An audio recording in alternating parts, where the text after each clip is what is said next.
자, 루시퍼의 교회 파괴 전략. 자, 이게 왜 중요하냐면요.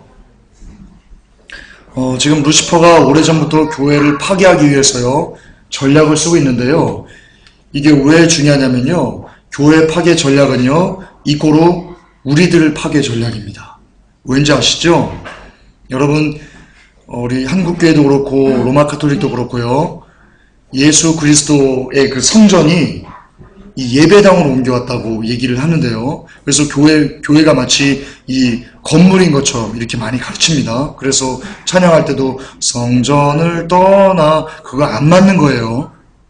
예배당 떠나면서 성전을 떠나가기 전 머리를, 이거 성경적으로 옳지 않은 거예요, 이거. 이 교회는요, 성전이 아니에요. 성경적이에요, 그게. 구약시대 때 성막이요, 예수 그리스도의 모형입니다. 그리고 그 성막이요, 성전으로 내려왔습니다. 성전에서 제사, 그리고 그 성전이요, 교회 예배당으로 온 게 아니고요, 신약시대는요, 우리들로 왔다고 성경은 명확하게 기록하고 있습니다. 너희가 성전인 것과 하나님의 성령이 너희에 거하심을 알지 못하느뇨? 라고 했거든요. 그렇기 때문에 이 교회 건물을 성전이라고 얘기하는 거 지극히, 여러분, 지극히는 아니지만 어쨌든 비성경적입니다.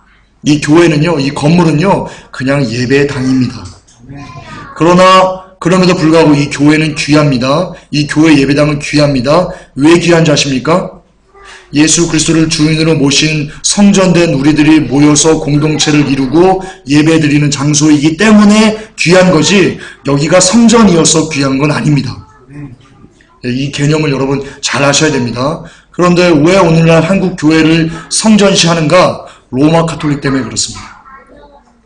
로마 카톨릭이 예배당을, 이 교회를 성전으로 하는 그 사상을요, 거룩한 공예와 이런 것을요, 한국 교회에 그대로 가져와서 그렇게 가르쳤기 때문에, 그래서 교회가 성전인 것처럼, 그래서 교회 지을 때 헌금 많이 하면 성전 지은 거니까 복 받는다, 이런 얼토당토하는, 정말 이건 얼토당토하는 그런 교리입니다.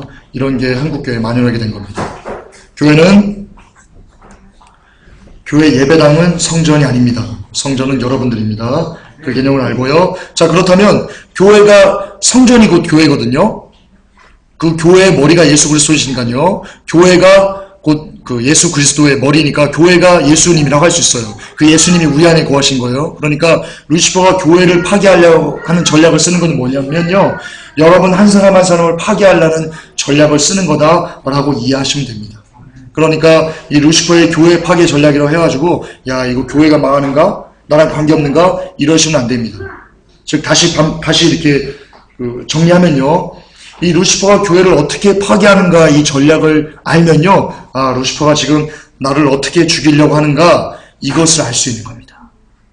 그래서 지피지기면 백전백승입니다. 그렇죠?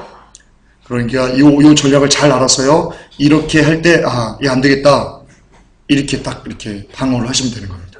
그래서 오늘은 간단하면서도 좀 이렇게 중요한 개념이지 싶습니다.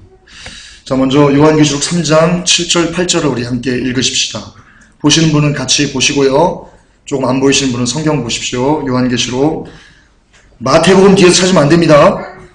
주여, 네, 맨 끝에 있습니다. 네.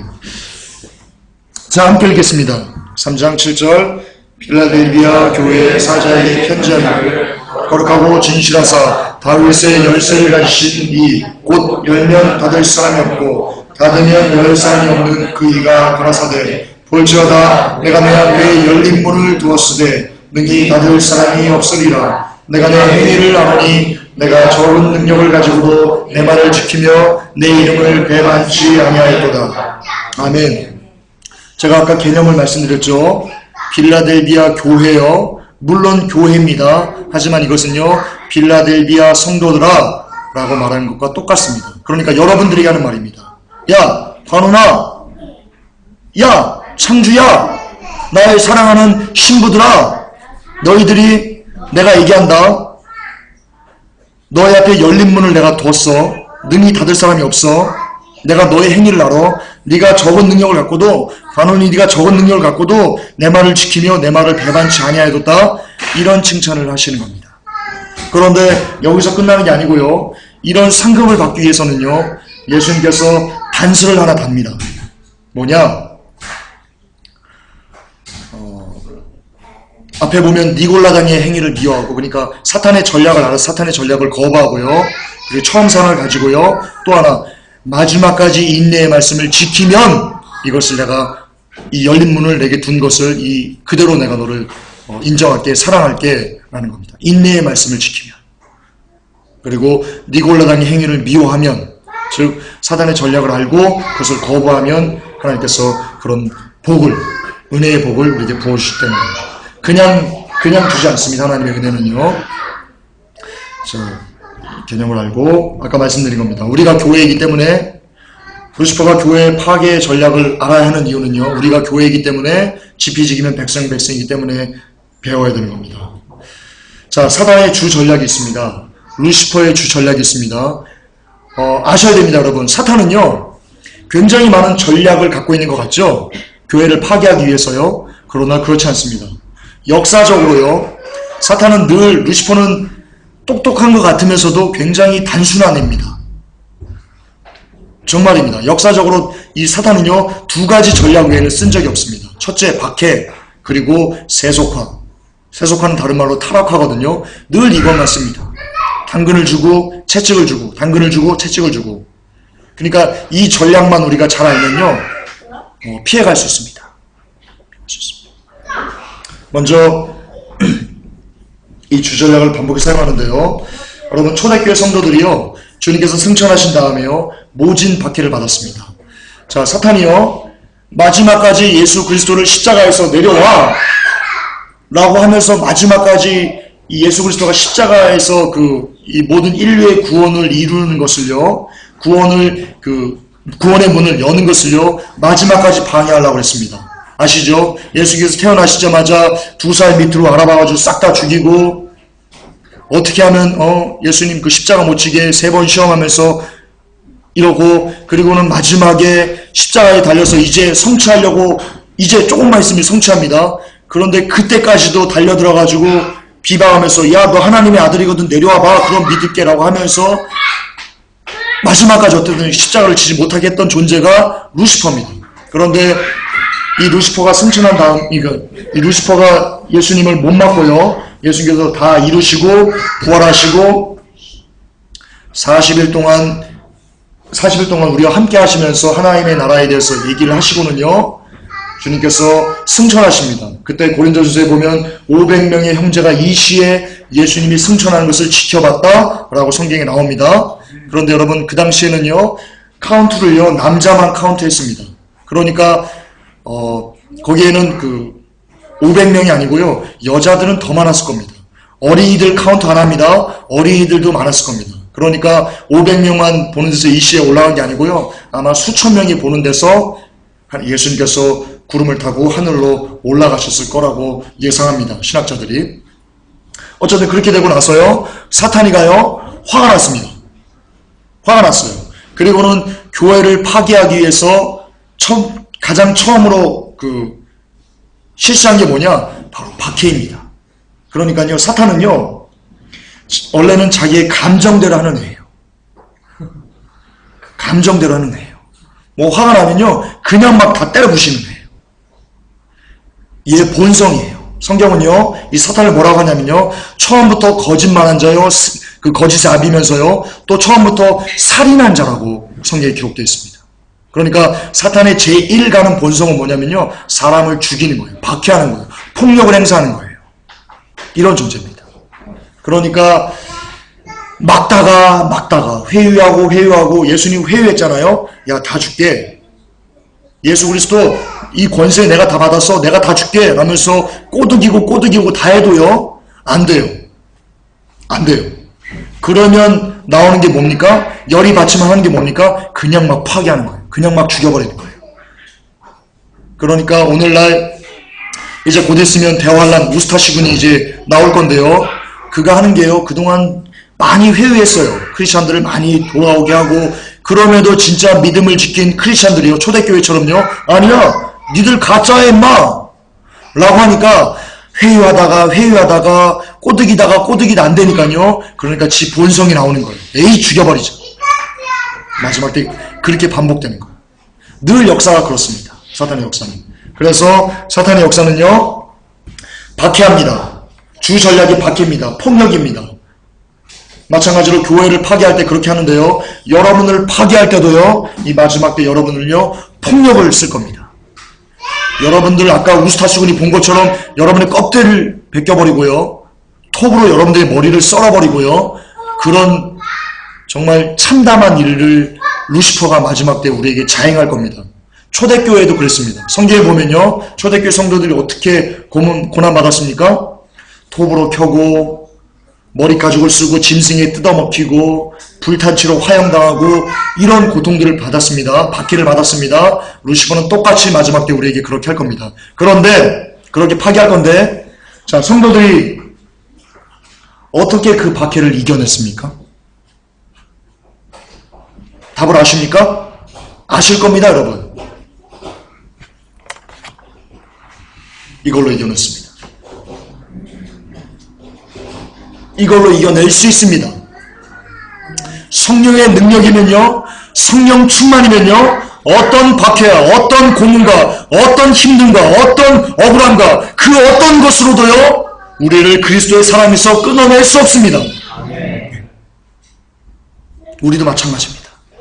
사탄은요, 이제 또 회유하던 전략을 바꿔서요, 짐승을 등에 타면요, 또다시 박해와 폭력과 자기의 본성을 여과 없이 이 땅에 드러낼 것입니다. 그때 그것을 이겨낼 수 있는 힘은요, 돈 아닙니다. 권력 아닙니다. 명예 아닙니다. 제가 잘 쓰는 표현이지만 100평 아파트 갖고 있다고 그거 못 이겨냅니다. 많은 지식이 그거 사탄의 박해를 못 피해갑니다.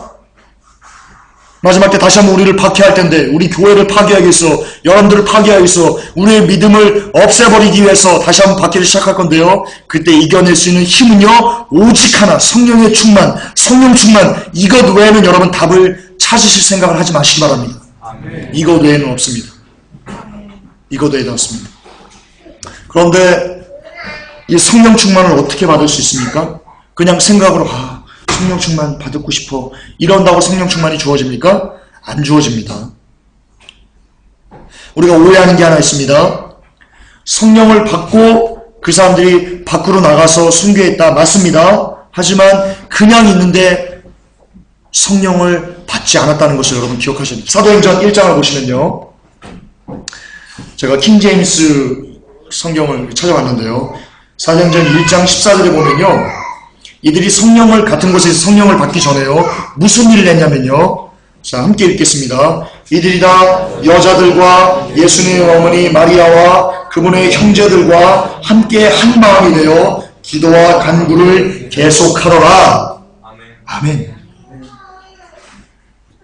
그냥 성령이 이들에게 임하지 않았습니다.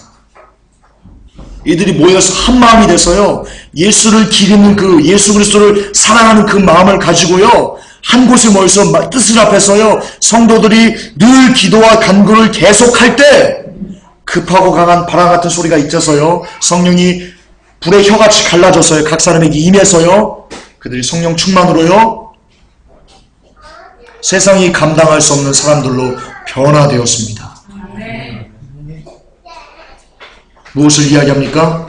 이때 마지막 때 우리에게 또 엄청난 시험과 환란이 이제 닥칠 겁니다. 거기에서 하나님의 다림줄에 미달되는 사람들은 남겨질 겁니다. 그러나 그때를요, 여러분, 그때 가서 준비하면 안 됩니다. 지금 여러분 기도의 분량을 쌓아 놓아야 됩니다.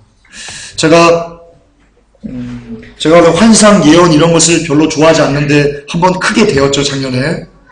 그래서 별로 이 얘기를 안 하려고 하는데요, 이건 좀 신빙성이 있는 것 같아서 제가 좀 얘기를 하겠습니다.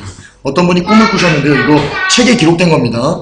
꿈을 꿔서 이렇게 천국을 갔는데요, 예수님께서 항아리들을 이렇게 보여주더랍니다. 항아리들. 근데 거기 보니까 어떤 것이 이렇게 가득 찬 항아리가 있고요, 차다만 항아리가 있고요, 그렇답니다. 그래서 물어봤답니다. 예수님, 이게 뭡니까? 그랬더니 그 항아리가 기도의 분량이랍니다. 나의 뜻이 있대요. 내가 원하는 뜻이 있대요. 내가 이루고자 추구하는 그 조건이 있는데, 사람들이 기도를 하다가 그 항아리가 다 찰 때까지 그 기도를 다 하면 응답을 주는 거래요. 그런데 되게 사람들이 조금 기도하다가 그냥 팽개친대요, 기도를. 그래서 그 분량이 안 차가지고 응답이 되지 않은 빈 항아리들이다 라고 이야기를 하셨답니다. 물론 이게 성경적인지는 모르겠어요. 그런데 많은 부분에서 하나님께서 원하시는 기도의 분량이 있는 것은 같습니다. 그리고 시험에 들지 않기 위해서 깨어서 늘 기도하라 라고 하셨거든요. 그러니까 기도가 시험에 들지 않는 어떤 방어제, 방파제인 것만은 확실해요. 기도하면 늘 하루도 쉬지 않고 기도하면요, 여러분 시험에 들지 않을 수 있어요. 이건 예수님이 직접 얘기하신 거예요. 마찬가지입니다. 그 환난의 때를 맞이해서요, 그날 기도해서는요 안 됩니다. 미리 그 환난을 이겨낼 수 있을 만한 기도의 분량을요 지금부터 쌓아 놓으셔야 됩니다. 그러니까 여러분, 혹시 그때 우리가 남겨지더라도, 내가 남겨지더라도 내가 잘 죽을 수 있도록, 믿음을 잘 지켜서 천국에 들어갈 수 있도록 하나님 지금부터 성령 충만을 내게 거두지 말아 주옵소서. 성령 충만한 자가 해주십시오 라고 여러분 쉬지 않고 기도하는 우리가 되어야 되겠습니다. 그러면 성령 충만하면 이겨낼 수 있습니다. 성령 충만이요, 하나만 더 말씀드려야 되겠습니다. 어떤 일을 하는가? 이거 역시 그 환상인데요. 환상 별로 안 좋아하는데 하나님께서, 자, 그분이 그 대환란의 환상을 보셨대요. 대환란 때. 여러분, 대환란 환상 보는 사람들 많습니다. 기도하다가. 여기 딱 보는데요, 그 사람을 끌고 가더랍니다. 자기를 끌고 가더랍니다. 너무 막 두렵더랍니다. 너무나 심하게. 그래서 어떤 사람을 딱 끌고 가서 보니까 사람을 이렇게 눕혀놓고요, 이제 도끼로 그 사람의 목을 치는 것을 봤답니다. 그 다음 순서가 자기랍니다. 막 너무나 막 두려워가지고요, 막 덜덜덜 막 이렇게 떨고 있는데 어쨌든 그래도 그 앞에 와가지고 너 666 받을 거야? 안 받을 거야? 너 받으면 살려주고 안 받으면 너 저렇게 도끼로 목을 쳐버릴 거야 라고 할 때요, 이 환상 중에 아마 꿈인가 환상인가 그랬을 거예요. 대답했답니다. 그래도 무섭지만 안 받겠습니다 그랬답니다. 그리고는 눕혔답니다. 그래? 눕혔답니다. 그리고는 도끼로 들어가지고요, 그 사람 목을 이렇게 탁 내리치는데요, 도끼가 거의 목 앞까지 와가지고요, 자기의 영혼이 떠나가더랍니다. 그 죽음의 고통을 받기 전에요, 그 고통을 느끼기 전에요, 하나님께서 영혼을 데려가시더랍니다. 그래서 자기를 자른 다음에 자기를 난도질하는 것을요, 자기 영이 빠져나와가지고 거기서 이렇게 보더랍니다. 그러니까 이런 것 같습니다. 예수님은요, 우리의 고통을 주기 위한 게 아니고요, 이 대환란 때 베리치는 뭐냐면요, 우리가 정말 예수 그리스도를 믿는가? 그것만 시험하시는 거지, 그냥 정말 신자들 고통까지 주는 거다는 아닐 수도 있을지 모르겠습니다. 왜냐하면 여기서 제가 어디서 이 환상을 제가 어디서 조금은 성경적이겠다라고 어디서 받았냐면요, 이삭이요, 아브라함이요, 이삭을 갖다 바쳤어요. 하나님께서 갖다 바치라고 그랬어요. 그리고 3일길을 가가지고요, 막 잡았어요. 그리고 이삭의 가슴에 칼을 꽂으려고 할 때요, 하나님께서 다급하게 아브라함아 멈춰라 라고 했어요. 그러면서 네가 내 아들 독자 이삭도 나보다 더 사랑하지 않음을, 네가 이삭보다 나를 더 사랑함을 내가 알았다 라고 하면서 그래서 멈추게 합니다. 이걸 통해서 어느 정도 저는 성경적이라고 봅니다. 그러니까 우리가 정말 마지막 때 남겨줘도요, 어떤 모진 고문과 고통과 이런 것을 우리가 보더라도요, 여러분 그것뿐입니다. 하나님이 그래도 끊임없이 예수 그리스도만이야, 나는 예수 그리스도만 붙잡겠어 라고 고백하고 진짜 그 믿음을 견지하면요, 정말 그 죽음의 고통에서 하나님께서 우리를 건지실 거라고 저는 믿습니다. 물론 죽어요. 하지만 죽음의 고통은 하나님께서 걷어가시지 않을까, 나름 그렇게 한번 생각해 봅니다. 아닐 수도 있습니다. 아닐 수도 있습니다. 하지만 그럴 확률도 높습니다. 그러니까 지금부터요, 여러분 기도하셔야 됩니다. 지금부터 하나님, 예수님, 내가 주의 이름을 끝까지 배반하지 않기를 원합니다. 내가 잘 죽기를 원합니다. 혹시 내가 남겨지면 하나님 단번에 죽을 수 있는 은혜를 내게 주십시오. 고통 없이 죽을 수 있는 은혜를 주십시오. 라는 기도를 여러분 지금부터 하셔야 됩니다. 그게 지혜로운 기도입니다. 그 기도요, 하나님이 응답하실 겁니다. 예, 응답하실 겁니다. 자, 우리도 박해 시대를 대비하려면 반드시 기도자의 삶, 그리고 말씀을 묵상하는 자의 삶을 살아야만 합니다. 살아야만 합니다. 여러분, 이 기도와 간구를 계속할 때 제가 볼 때는 여기에 빠진 것이 하나가 있어요. 뭐냐면요, 베드로가요, 아마 이 기도와 간구를 계속하면서요, 예수 그리스도에 대한 그 말씀을요, 서로 나눴을 거라고 저는 믿어요.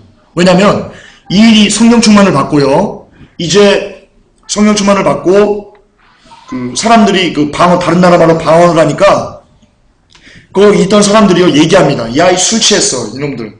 대낮부터 술 취했어. 그때요, 베드로가요, 담대하게 얘기합니다. 말씀으로 얘기합니다. 베드로가 그렇게 지식자가 아니었어요.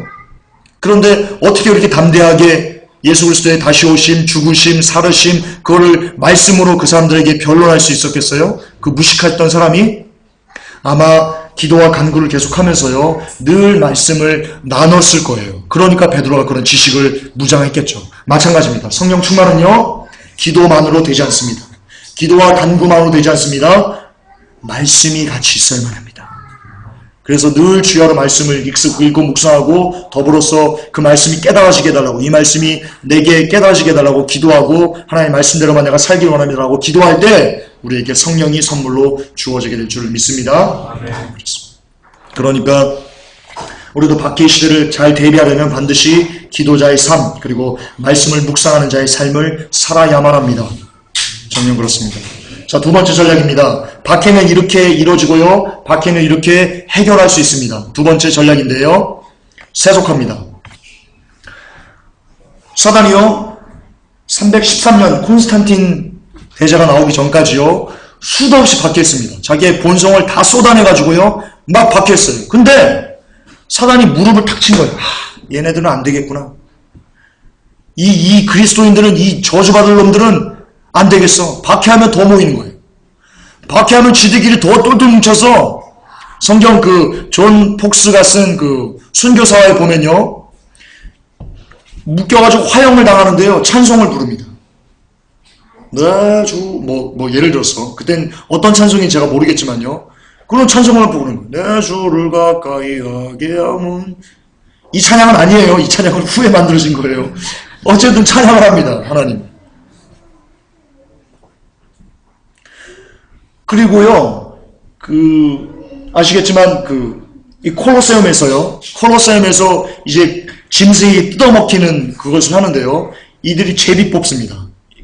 유대인들이. 진짜 크리스찬들이. 그래서 딱 뽑혀가지고 이제 나가잖아요? 사자에게 묵혀 죽잖아요? 그러면 막 박수 쳤습니다. 이거 진짜입니다. 유대인 크리스찬들이, 예수님을 믿은 유대인들이요, 자기의 동료가 이 콜로세움에서 짐승이 이렇게 뜯어먹히잖아요? 그럼 막 박수치면서, 야, 영광 얻었네! 야, 영광 얻었어! 이렇게 좋아했습니다.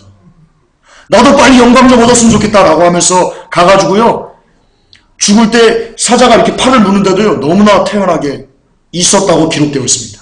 그래서 이 로마 사람들이요, 콜로세움에서 그 죽음의 모습을 보면서요, 회개한 역사가 존 폭스의 순교사에 나와 있습니다. 그 죽음에 장렬하게 죽는 그 모습을 보고요, 회개했어요. 이거 뭐야? 나도 저 신 좀 믿어볼래? 라고 하면서요. 그래서 로마의 기독교가 급속하게 전파가 됐다고 얘기합니다. 그러니까 이 유대인, 이 예수 그리스도를 믿은 진짜 유대인들, 참 유대인들이요, 그들이 장렬하게 뿌린 피가요, 로마를 뒤집어 엎은 겁니다. 그러니까 이 사단이 보고요, 막 억장이 무너진 거예요. 야, 뭘 해도 안 되는 거예요. 막 미치는 거예요. 루시퍼 입장에서 막 똥줄이 타는 거예요. 야, 씨. 아우, 이 자식을 어떻게 해야 돼, 이거 막. 그러다가 전략을 생각해냅니다. 아하, 인정하면 되겠구나. 그래, 좋아. 그러면서요, 콘스탄티누스 대제 태양신을 숭배하는 그를 전면에 내세우고요, 기독교를 국교화시킵니다. 이 그리스도교를요, 국교화 시켜버립니다. 그러자 몇몇 믿음이 약했던 성도들은요, 이제 승리한 줄 알았어요. 그러면서 막 밖으로 쏟아져 나왔습니다. 물론 대중에 진짜 영분별을 하는 사람들은요, 더 산으로 숨어들었어요. 왜냐하면 이 콘스탄티누스 대제가요, 바꾼 다음에요, 이 기독교를 밀라노 칙령으로 선포한 다음에요, 무슨 짓을 했냐? 자기가 스스로 1대 교황이 됐어요. 최고 신관이 됐어요. 그 사람 예수 그리스도 모르는 사람이에요. 세례 모르는 사람이에요. 성경도 잘 모르는 사람이에요. 그런데 자기가요, 최고 신관 교황이 됐어요. 그리고는요, 세례를 줘요. 여러분 아세요? 세례를 콘스탄티누스 대제가 자기 로마 병사들에게 세례 준 거 아세요? 세례 줬어요. 웃기는 놈이에요, 이거. 진짜 콘스탄티누스는요, 정말 웃기는 녀석이에요, 진짜. 지가 뭔데 세례를 줘요, 지가 본 게. 예수 그리스도도 모르는. 자기는 세례도 안 받았으면서. 그리고 여전히 태양신을 숭배하면서. 이렇게 쇼를 합니다. 그래서 이걸 보고요, 사람들이 압니다. 야, 이거 가짜야. 압니다. 그리고 그래도 불구하고 이것을 박해를 받기 싫은 사람들, 그들이 남아가지고요, 로마 카톨릭을 만든 겁니다. 그러니까 이 로마 카톨릭은 처음부터요, 기독교가 아니었습니다. 처음부터 기독교가 아니었습니다. 어쨌든 그 후에요, 만듭니다. 그리고 권력을 줍니다. 그리고 교회가요, 세상을 지배할 수 있는 힘을요, 사탄이 교회에게 줍니다. 로마 카톨릭이에요, 마음대로 왕들을 카노사의 구럭이라고도 아시죠, 여러분? 중세시대 때 배웠죠? 그렇게 교황에 의해서 왕이 찌끄러기가 돼버리는, 눈밭에서 무릎 꿇고 3일 동안 있게 할 정도로 왕을, 그럼 그만큼 교회의 권위가 세상을 다 지배해버립니다. 이러자 여러분 타락하기 시작합니다. 교회가 세속화되기 시작합니다. 타협하기 시작합니다. 이게 정말 사탄이가 이것을 딱 캐치한 전략이, 이게 맞아떨어진 겁니다. 이게 진짜 무서운 전략입니다. 여러분, 머리가 타락하면요, 아래는 자연적으로 타락합니다. 그러니까 이렇게 타락을 시켜보니까, 교황을 타락시키니까, 교황을 하나 만들어 놓으니까 밑으로 줄줄이 타락하더랍니다. 사단이가 이걸 알았어요. 아하, 교회를 없애려면, 이 성도들을 없애려면 누구를 잡으면 되냐? 목사를 잡으면 되는구나 라는 것을 알아버린 겁니다. 그래서 사탄이는요, 누구를 공격하냐? 제1순위가요, 목사를 공격합니다. 그런데 목사를 어떻게 공격하냐? 목사를 어떻게 타락시키냐? 루시퍼 자기의 본성을 가지고 목사를 타락시킵니다. 루시퍼 자기의 본성을 가지고요, 교회를 타락시킵니다. 루시퍼의 본성이 뭔지 아십니까? 이사야 14장 13절에 루시퍼의 본성이 나옵니다.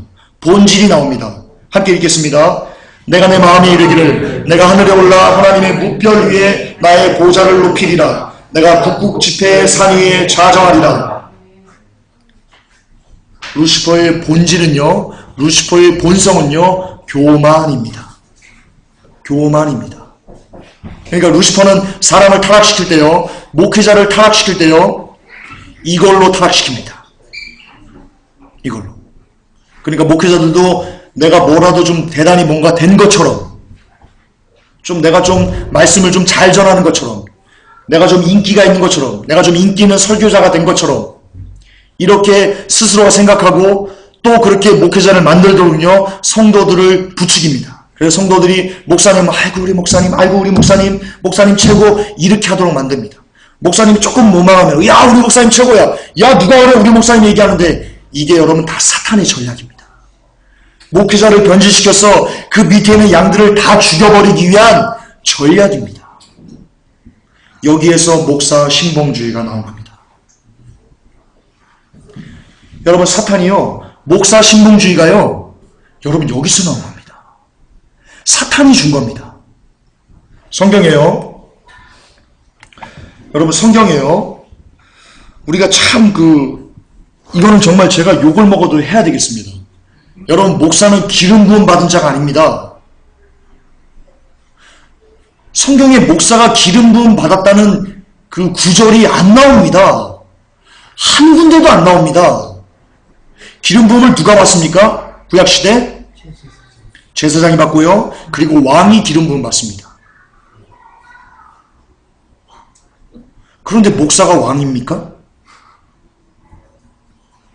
목사가 제사장입니까? 목사 제사장 아닙니다. 목사 왕 아닙니다. 그리고 고대 제사장들과 왕들에게 기름을 부으신 이유가 뭔지 아십니까? 그게 모두 다 예수 그리스도를 예표하기 위해서 예지적으로 주신 겁니다. 그러니까 성경에서요, 기름 부음 받은 자는요, 오직 한 분밖에 없어요. 주 예수 그리스도 한 분 외에는 기름 부음 받은 자가 없어요. 그런데 목사가 기름 부음 받았다고 하면 내가 그리스도가 된다는 거와 여러분 똑같은 논리가 적용되는 거예요. 그리고 여러분 목사가 어느 때 기름 부음 받는다고 얘기해요? 신학교를 들어와요. 어떤 신학생들은 성경 한 번도 안 보고 들어와요. 와가지고 신학 좀 들어요. 레포트 좀 내요. 졸업 좀 해요. 그리고 대학원 가요. 어떤 대학원은 2년, 어떤 대학원은 3년이에요. 해요. 3년 해요. 또 역시 그 안에서 그냥 이렇게 다듬어져요. 그리고는 7년 공부하고요. 이제 목사고시를 봐요. 목사고시 합격하면요. 안수 받아요. 안수 받으면요. 얘기해요. 기름 부음 받았다고 얘기해요. 기름 부음 받은 거예요? 7년 공부하고 목사고시 합격하면 기름 부음 받은 거예요? 푸르 크는 엉터리 같은 소리가 있어요. 기름 부음 안 받았어요. 그냥 공부한 거예요. 신약 공부한 거예요. 안수 받는다고 기름이 와요? 안수해주면 기름이 이렇게 임하는 거예요? 죄송하지만 제가 교계신문 기자로 5년 있다는 거 여러 번 말씀드렸죠. 이젠 귀에 딱지가 않죠? 제가 안수하는 목사님들의 삶을 알아요. 안수해주러 오는 목사님들의 삶을 제가 안다고요. 심각한 여자 문제와 심각한 술 중독과 심각한 성 중독과 그런 분들을 알아요. 제가 실질적으로. 그런데 그분들이 와가지고 안수하면 기름 부음이 임하는 거예요? 이런 엉터리 같은 소리가 어딨어요. 목사 기름 부음 받은 존재 아니에요. 성경이 뭐라고 얘기합니까? 같은 성령으로 한 성령을 따라서 어떤 사람에게는 목사의 직분을 주고 어떤 사람에게는 가르침의 직분을 주고 어떤 사람은 집사로 또 어떤 사람은 이 모양 저 모양으로 이렇게 그냥 직분을 줬다. 같은 성령으로 직분을 줬다라고 했지 성경 어디에 목사에게 기름을 부었다라는 것이 나온다는 말입니까? 한 구절도 안 나와요. 가져와 보세요. 목사는 기름 부음 받은 존재가 아니에요. 목사는 그냥 직분일 뿐이에요. 직분. 아울러 여러분 목사, 평신도, 집사, 권세, 장로 이렇게 위로 갈수록 이렇게 계급 있죠? 여러분 하나님이 얼마나 그거 싫어하시는지 몰라요. 평신도라는 용어가 어디 있어요? 성경에 평신도가 어디 나와요? 평신도가 있으면 고신도가 있는 거예요?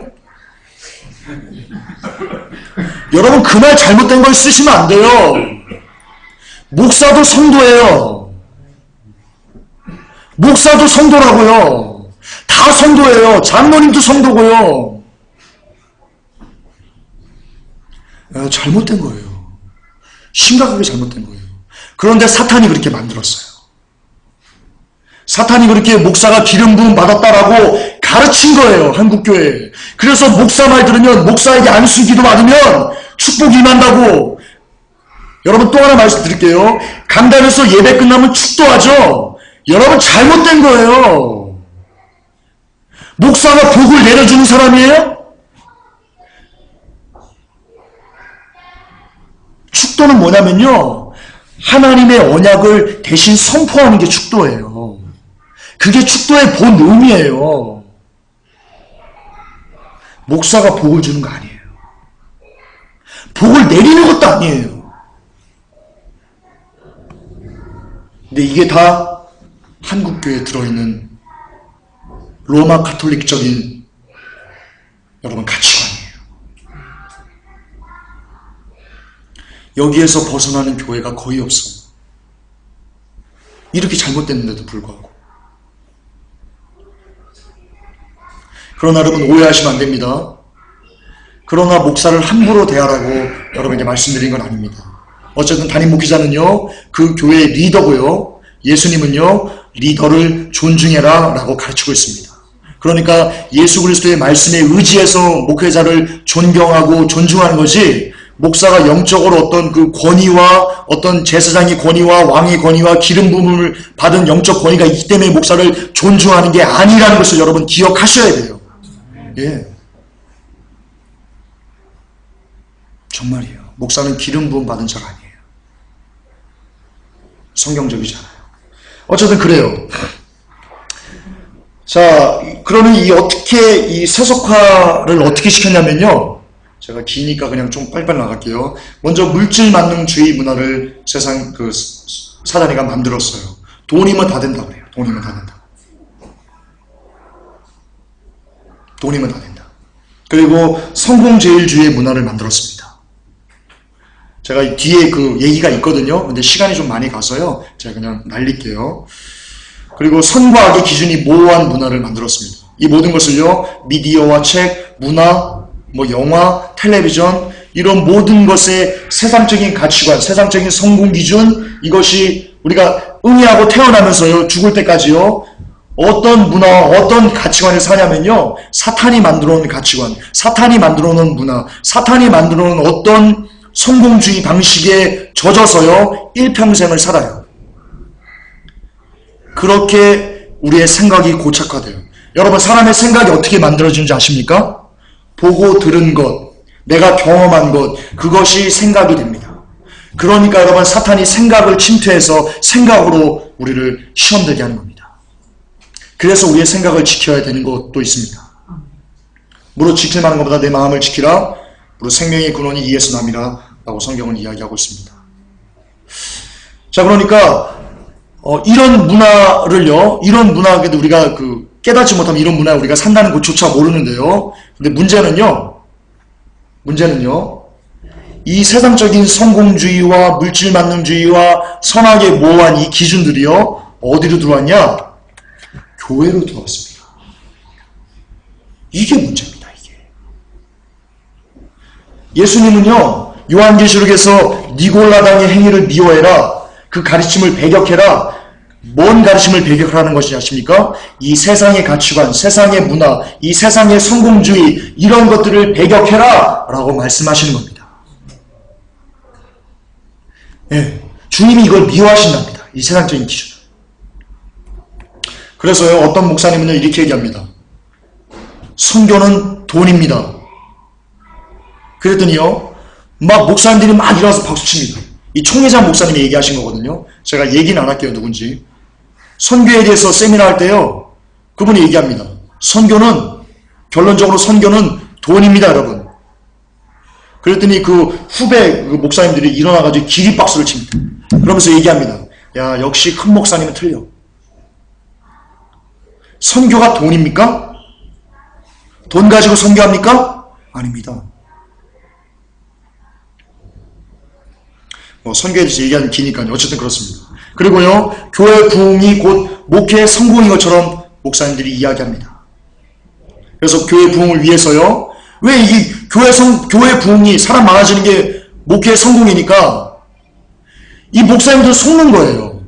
왜 속냐면 이런 세상의 가치관에 이미 젖어버렸기 때문이에요. 그래서요, 교회 부흥을 위해서요, 모든 걸 다 쏟아붓습니다. 각종 은사와 기적이 심취하게 하고요. 이 사탄의 전략입니다. 그리고 각종 프로그램을 개발하고요. 그리고 목사끼리 경제하게 만들고요. 교회, 이 목사 저번 주에 50명이나 새로 출석했다네? 그 뭔 프로그램 썼대? G12? 우리도 도입해야지. 우리가 더 커야지. 내가 그래도 저 목사보다 학교 다닐 때 공부 좀 더 잘했는데 내가 질 수 없지. 이런 가치관이 심어집니다. 그리고 교회 부흥이 곧 목회 성공이기 때문에요. 목사님들은 나를 잘 섬겨야지, 목회를 잘 섬겨야지 여러분들 복 받습니다 라는 이야기를 할 수밖에 없는 겁니다.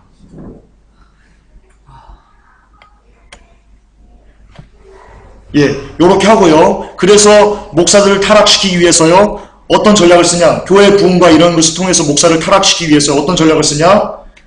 칭찬하게 합니다. 그리고 칭찬을 기대하게 합니다. 그리고 칭찬받는 것을 즐기게 하고요. 더 높은 명성을 위해서 경쟁하게 하고요.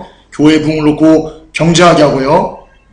그래서 결국 이 목사 세계에서의 왕, 목사 세계에서의 성공, 목회 성공, 이런 것을 추구하도록 사탄이 만듭니다. 이 모든 것의 원동력은요, 루시퍼의 본성인 교만입니다. 그러니까 교회 부흥을 위해서 막 몸부림치는 거예요. 그게 물론 하나님의 영광을 위해서라면 좋겠지만 지금까지 드러난 결과적으로 봐서는요, 거의 하나님의 영광보다는 내 목회 성공, 내 유익, 그것을 위한 것인데 그것을 가리기 위해서 하나님의 영광 때문입니다 라고 말하는 경향이 짙습니다. 지금까지 결론적으로는 좀 그렇습니다. 물론 안 그런 분도 계시겠죠. 자, 1970년대요. 신학교가 미달이었다는 걸 여러분 아십니까? 신학교는요, 원서만 내면 들어갔습니다. 원서만 내면 들어갔습니다.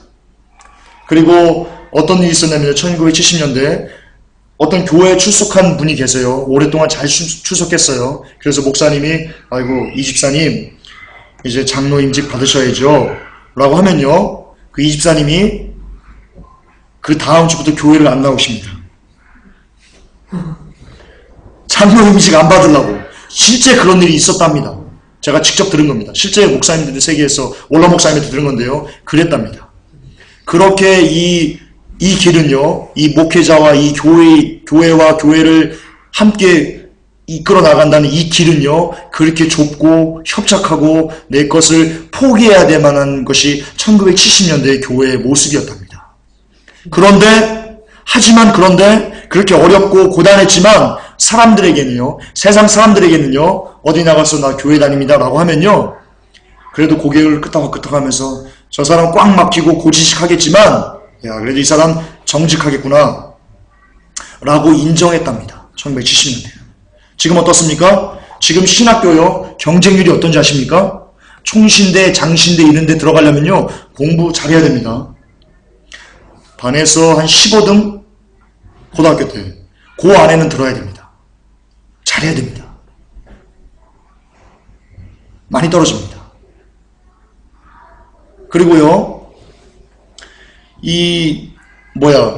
예전에 뭐라고 할까요? 신랑감 우선순위, 이거 설문조사 하지 않습니까? 70년대는요, 목사하면 막 들고 일어났답니다. 목사랑 결혼한다고 막 들고 일어났답니다. 지금은요, 그때 통계가 언제더라? 기억은 잘 안 나. 최근이에요. 몇 년 전이에요. 몇 년 전. 그때 이 목사가 신랑감 후보 중에서요, 4위를 기록했어요. 4위. 그것과 신학교가 미어터지는 것, 경쟁률이 미어터지는 것과요, 연관되어 있습니다. 그러니까 그만큼 무엇입니까? 이제 지금의 기독교는요, 사람들에게요, 돈도 잘 벌고, 또 편안하고, 안정적이고, 이렇게 인식되어 있다는 겁니다. 지금의 기독교는. 세상적인 가치관이 교회를, 함몰한 겁니다.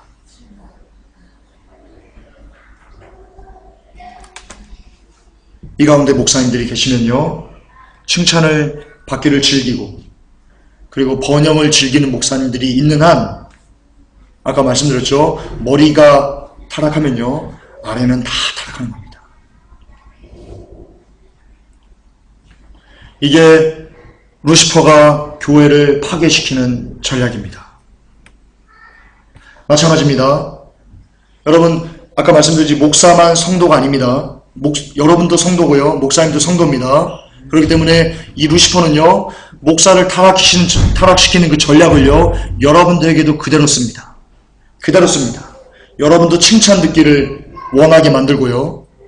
여러분들을 어떤 봉사 좀 하면, 피아노 치면, 아이고, 너무 잘 치네, 막, 그러면서 의도적으로 칭찬을 갈구하게 하고요.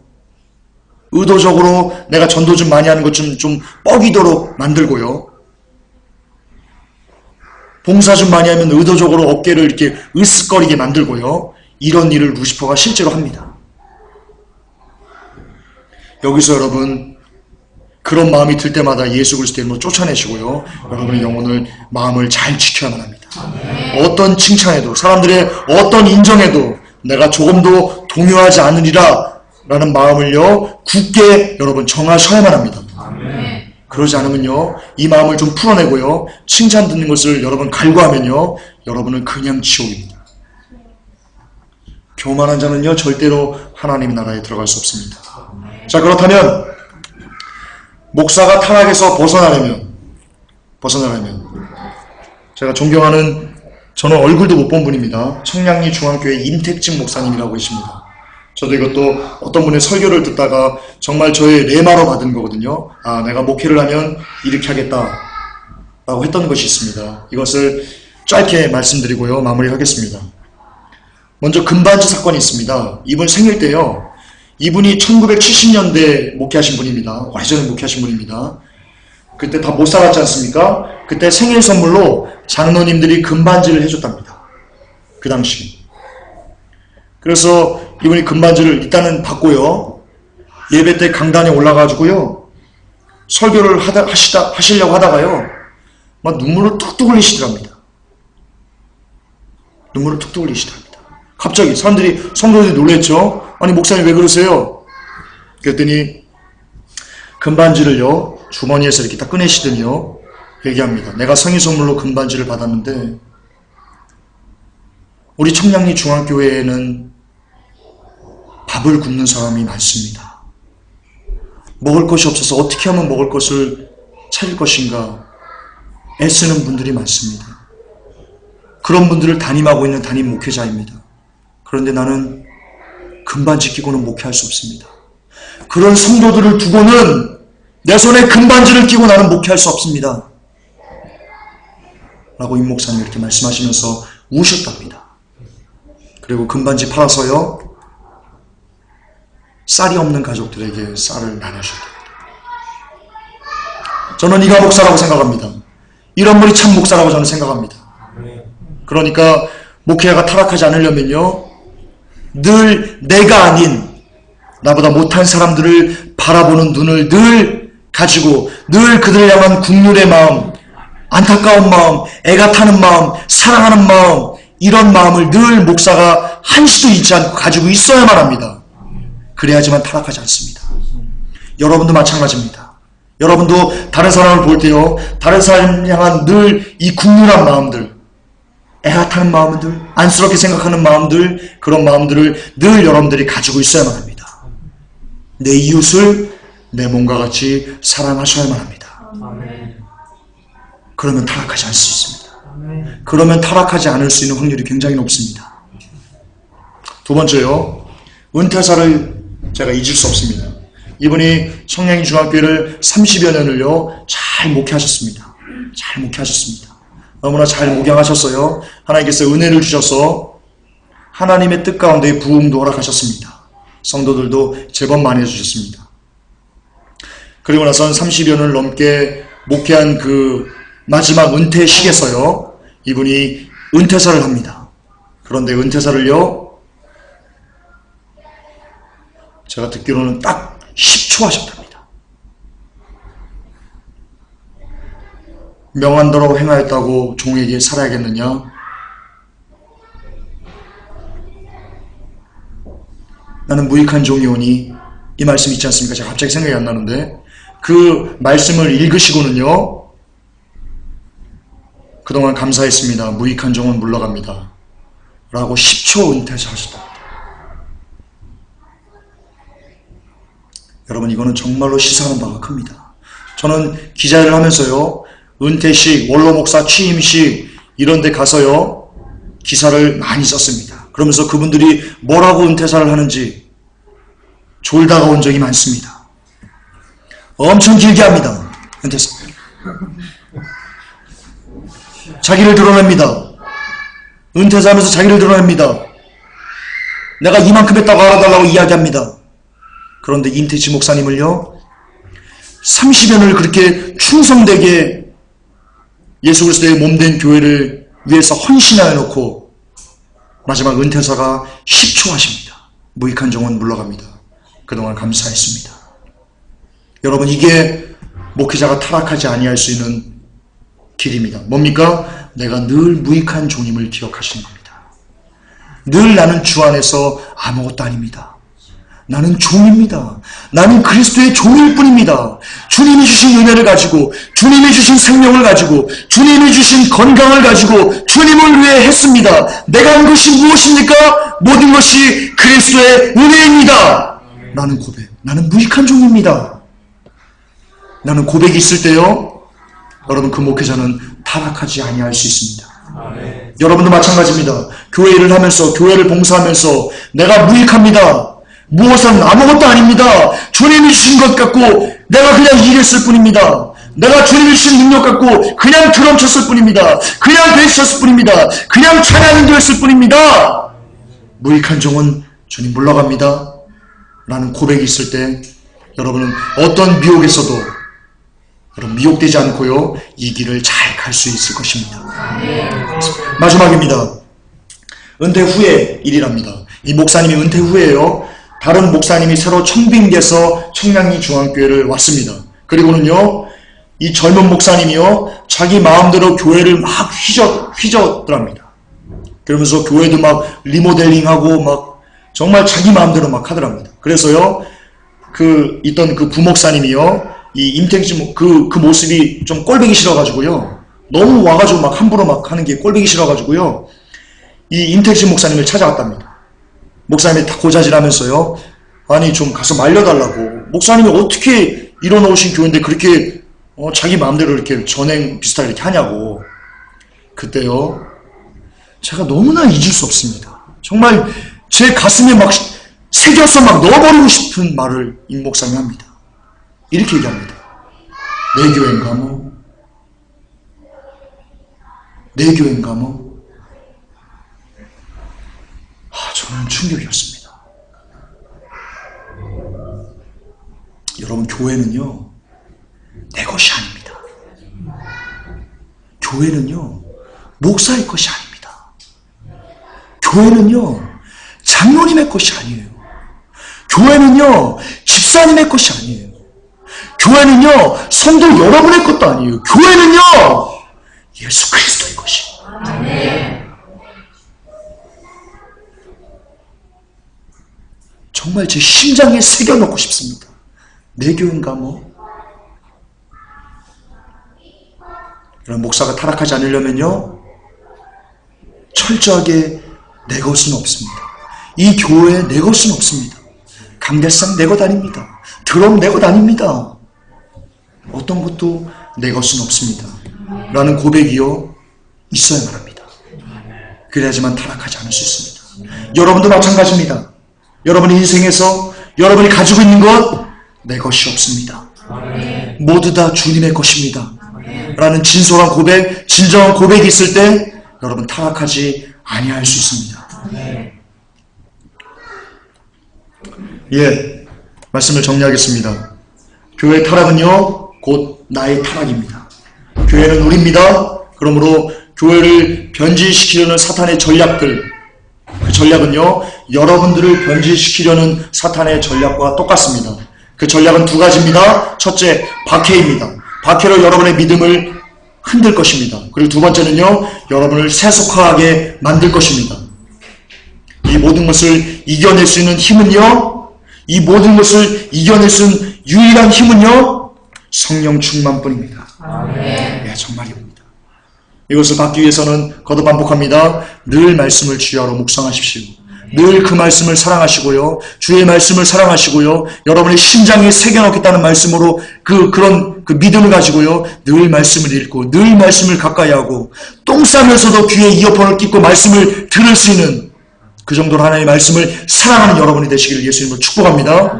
그리고 지금부터 단 하루도 내가 기도를 쉬는 죄를 하나님께 범하지 않겠다라고 작정하시고요. 하루도 쉬지 않고 기도하는 여러분들, 그래서 늘 그리스도의 사랑이 여러분에게 떠나가지 않기를 예수 그리스도 이름으로 축복합니다. 아멘. 하나님 감사합니다. 우리의 믿음을 주시고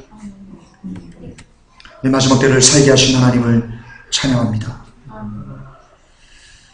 주님, 마지막 때 사탄이 우리를 박해와 세속화로 우리를 변질시키려고 할 터인데 하나님, 그거에 맞서는 길은 성령 충만 외에는 답이 없음을 이제 고백합니다. 하나님, 우리가 늘 성령 충만 가운데 늘 성령님 안에 거할 수 있기 위해서 하나님, 우리 회복회 성도님들은 늘 말씀을 읽겠습니다. 그 말씀을 참으로 사랑하겠습니다. 그리고 단 하루도 기도를 쉬는 죄를 하나님께 범하지 않겠습니다. 하나님, 우리가 그런 사람들 되게 하셔서 늘 예수님의 사랑 안에 잘 거하는 그리스도의 날개 아래 하나님의 품 안에 늘 사랑 가운데 거할 수 있는 복된 사람들 될 수 있도록 우리를 인도하여 주시옵소서. 예수 그리스도 이름 받들어 축복하며 기도 올려옵나이다. 아멘. 주님 감사합니다.